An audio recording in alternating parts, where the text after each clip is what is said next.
Hello everyone. So these days जो ये मतलब मेरे साथ हो रहा है, मुझे नहीं पता मैं कैसे एक्सप्लेन करूँ, but this feeling is really verse.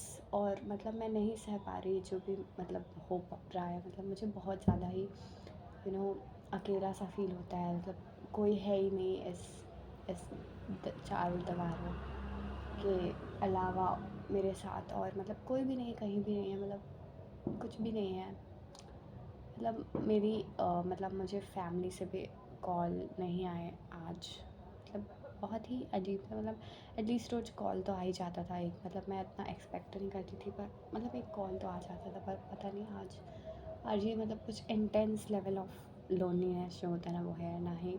कोई किसी से मैं कुछ शेयर कर पा रही हूँ, ना ही मैं कुछ बता पा रही हूँ मेरे अंदर। मतलब होपफुली आप लोग समझ गए होंगे। मतलब बहुत ही अजीब सी फीलिंग है।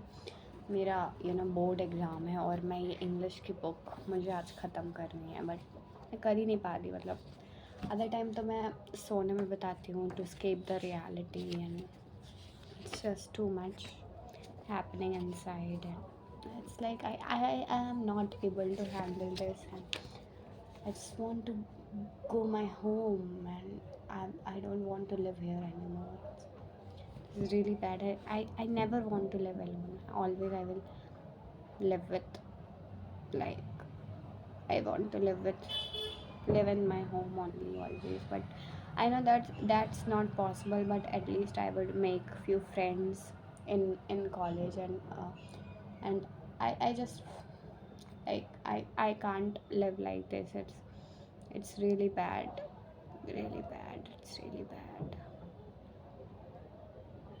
वैसे मैं तो अपनी बातें बहुत बताती रहती हूँ। आप लोग बताइए कि आपकी लाइफ में क्या चल रहा है, और मतलब आजकल कैसा सब कुछ चल रहा है, और आपके एग्ज़ाम्स वगैरह कैसे हुए। मेरा एग्ज़ाम मेरा एग्ज़ाम तो अभी मैं कुछ भी नहीं कहूँगी। मेरा एग्ज़ाम तो बहुत ही अजीब था, पर वो बस चला गया। अब वो चीज़ जा चुकी है। अब उस पे मतलब ऐसा रिग्रेट करके अब मैं क्या ही करूँ। हाँ, ऑब्वियसली ऐसा नहीं होता। It doesn't matter, it do matters, do matters. Anyways, this is all about it. मतलब मुझे काफ़ी अजीब सा फील हो रहा था, और अकेले मैं यहाँ बैठी थी। ऐसा लग रहा था मतलब एटलीस्ट मेरे पास एक टीवी होती यार, एक टीवी होती ना, तो ये जो अजीब सी फीलिंग है ये ऑब्वियसली चली जाती।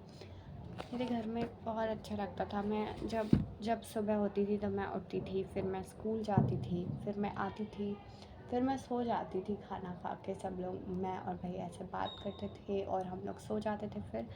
फिर उसके बाद शाम को जब उठते थे तो हम लोग बाहर जाते थे खेलने, जहाँ आसपास बहुत लोग होते थे वहाँ टहल सकते थे, और वहाँ मतलब खेल सकते थे अगर हमें खेलना हो तो। जो कि ऑब्वियसली थोड़ी एज के बाद हम लोग खेलना बंद कर चुके थे, लेकिन फिर भी वो इतनी बुरी फीलिंग नहीं थी जो आज है। और उसके बाद शाम को आते थे, मतलब फिर हम लोग एकदम सोचते थे, मम्मी से बहुत रिक्वेस्ट करते थे मैगी बना लें, मैगी बना लें। और मतलब बहुत ही अच्छा लगता था वो सब चीज़ें। फिर हम लोग बनाते थे, बहुत बहुत अच्छा लगता था। फिर मैं डोरेमोन देख खाती थी, सिंचैन देखती थी, डोरेमोन देखती थी, रात को सीरियल्स देखती थी, फिर ऐसे 1-2 घंटा पढ़ाई कर लेती थी। सब बहुत ही अच्छा था वो सब दिन। जो भी मतलब समटाइम्स आप लोग को लगता है कि कुछ नया क्यों नहीं हो रहा लाइफ में, कुछ नया क्यों नहीं हो रहा, इतनी नॉर्मल सी लाइफ क्यों है। बट कुछ लोग उस नॉर्मल लाइफ को जीने के लिए भी ना, मतलब वो, मतलब इनफैक्ट आप भी, जब आप वो टाइम जब बीत जाता है ना, तो वो नॉर्मल लाइफ इतनी अच्छी लगती है कि वो नॉर्मल लाइफ कहाँ है, वो क्यों नहीं है। मतलब बहुत ही उस नॉर्मल लाइफ को हम मिस करते हैं। तो अगर आप अपने घर में हैं, नॉर्मल लाइफ जी पा रहे हैं, तो आप अपने आप को मतलब बहुत ही खुशकिस्मत समझिए। Because it's just, I just wanted to convey it because I'm living in hostel now, and I know that forever I will live in hostel or some another room. I can never live again like the same and at my home. And this feeling is very much bad. It hurts to say this, but yeah, it's true. Okay, so that was all that I wanted to say.